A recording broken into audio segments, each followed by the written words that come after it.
Corporate ಮಾಡಬೇಡ. ಹಾವಿನ ವೇಷ 12 ವರ್ಷ.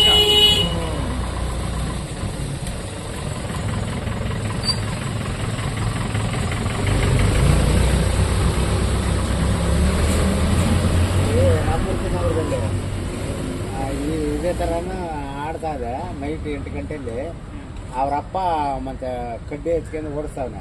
ಮಗ ಇರಪ್ಪ ನೋಡೋಣ ಅಂತ ಹೇಳ್ಬಿಟ್ಟು ಚಾಕಿ ಹಿಡ್ಕೊಳಕ್ ಹೋಗ್ಯಾನೆ. ಅದು ಇಲ್ಲಿ ಹೊಡೆದ್ಬಿಟ್ಟಿತ್ತು. 2 ದಿನ ಹಾಸ್ಪಿಟ್ಲ್ ಆಗಿದ್ದೆ. ಬಾಲ್ ಹಿಡ್ಕೊಳಕ್ ಹೋಗ್ಬಿಡಾನೆ. ಬಾಲ್ ಹಿಡ್ಕೊಂಡವನು ಹಿಂದಕ್ಕೆ ತಿರ್ಕೊಂಡು ಹೊಡೆದ. ಏನು ಅವಂದ್ಕೊಂಡಾನ ಏನದನ್ನ ಅದೇನ ಆ ಕಡೆ ಹೋಯ್ತು.